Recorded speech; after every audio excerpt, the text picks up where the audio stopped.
Canon has finally gotten their act together, and they've got a camera that it does everything that they promised that it was going to do. It does 8K, it does high frame rates, it does 4K 120, it has internal stabilization, it's got a flip screen, it's full frame, it's mirrorless. Canon has finally come back full force, and they're going to dominate once again. Just like in the old days. Canon, the 5D Mark II, the Mark III. They went a little bit astray with the Mark IV.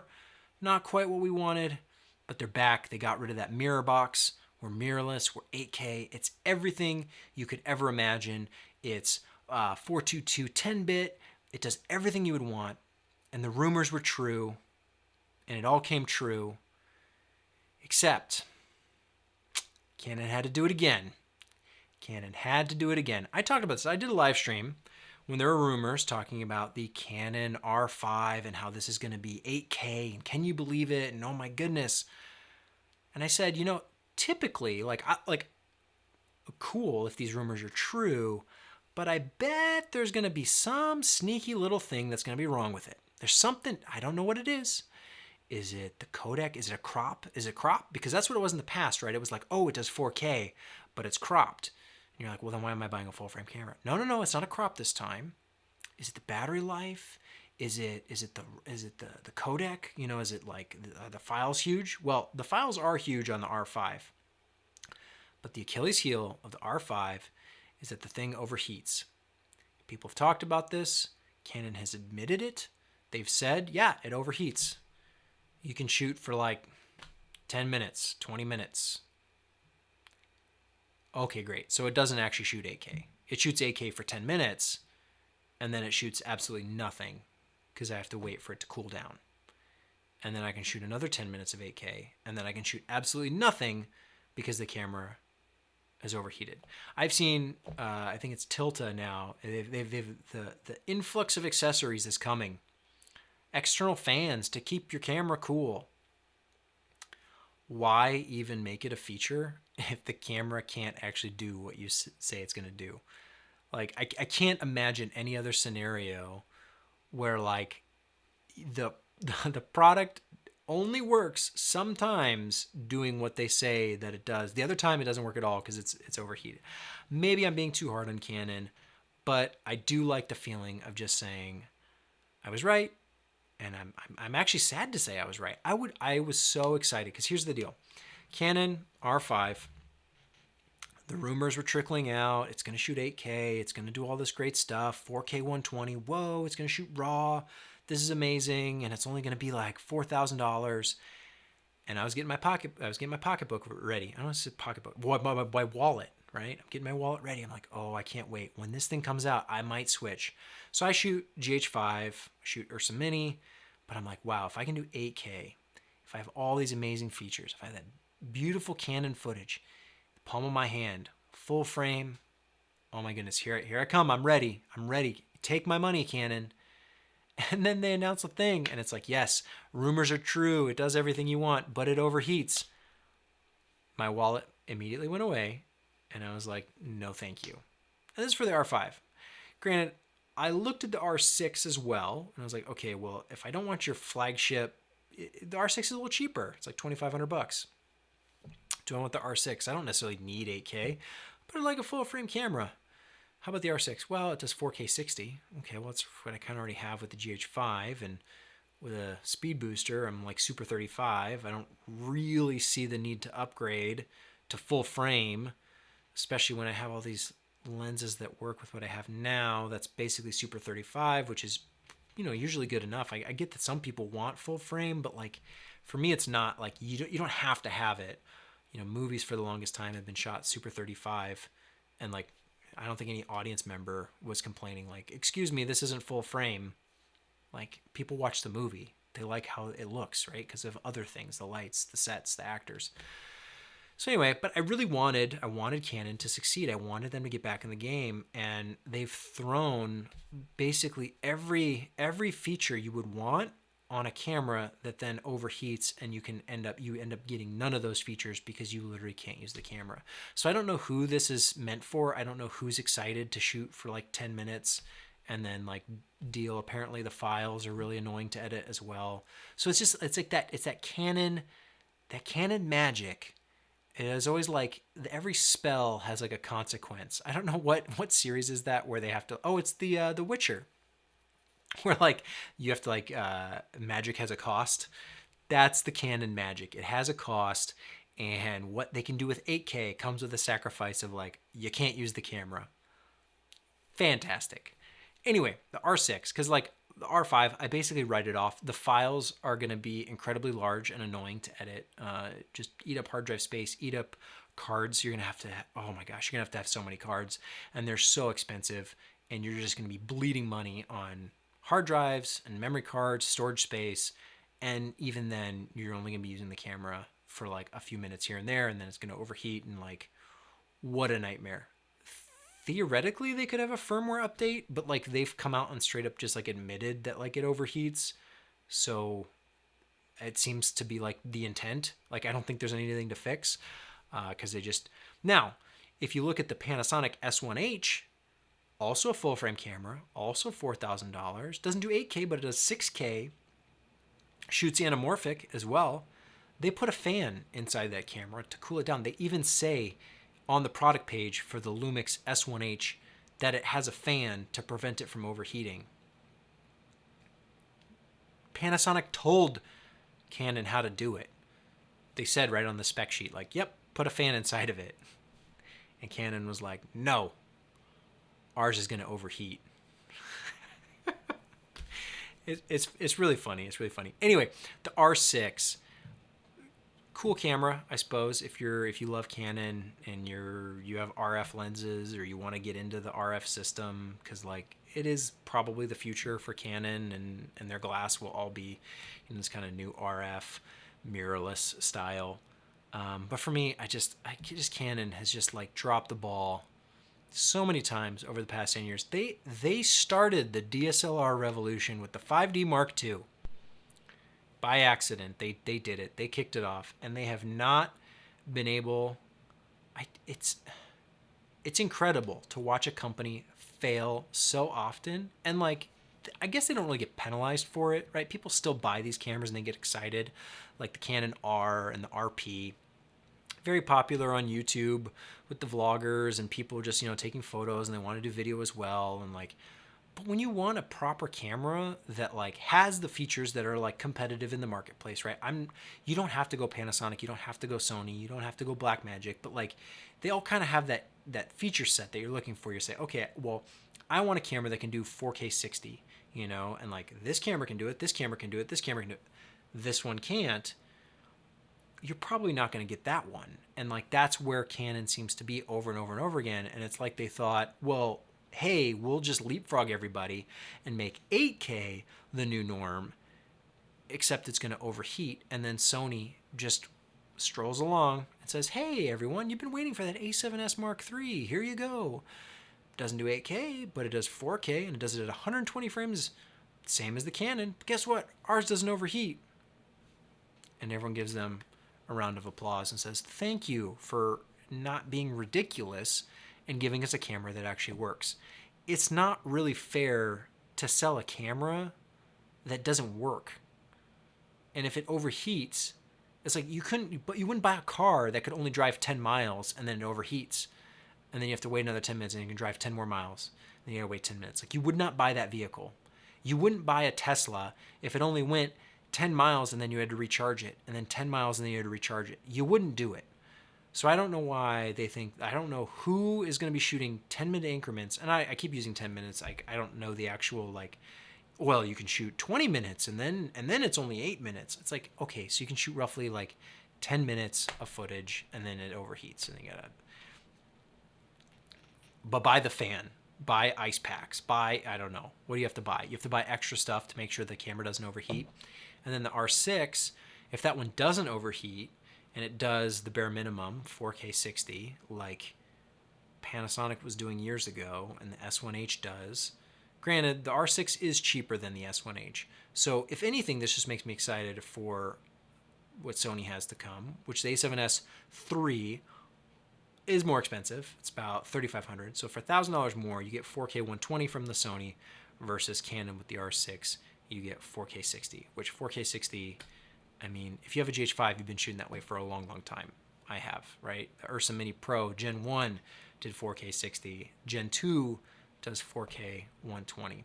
So like these things are like quickly accelerating, and for Canon to say, hey, our flagship one is 8K, and then this other one is kind of like not quite cutting edge, but hey, it's full frame. Maybe there's something to be said about the autofocus, and if you have a bunch of Canon lenses, sure, fine.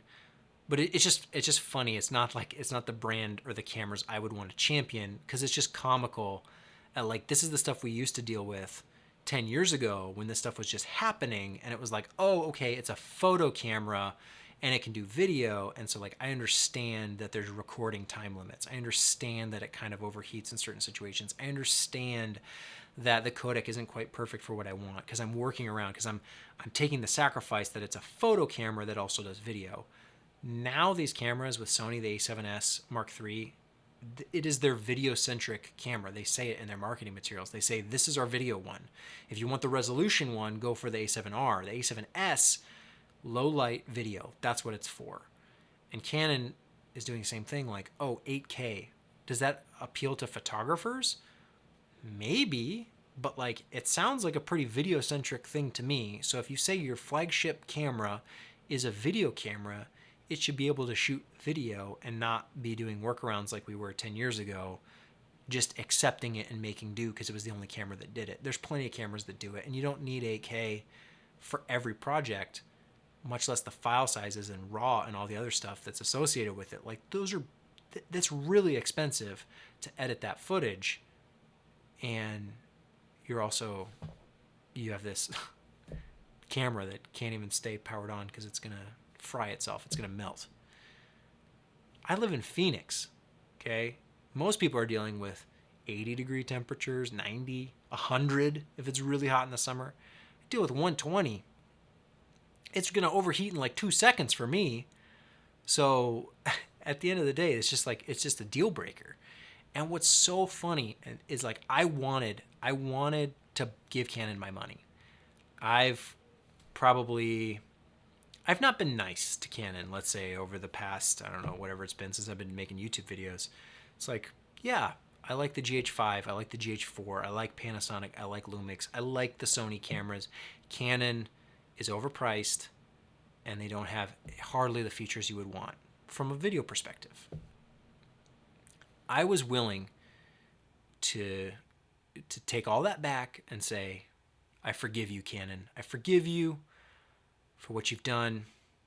You've made mistakes, but you've finally seen the light. Thank you for leading once again. Thank you for leading once again.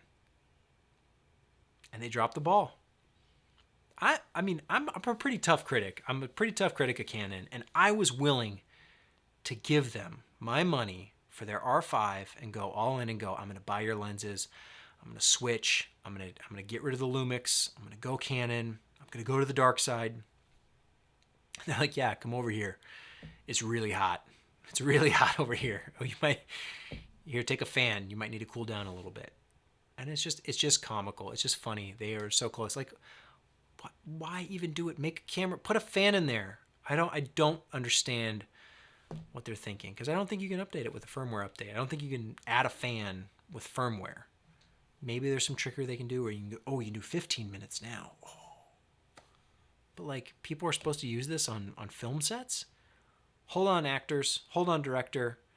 Waiting for my camera to cool down. That's ridiculous.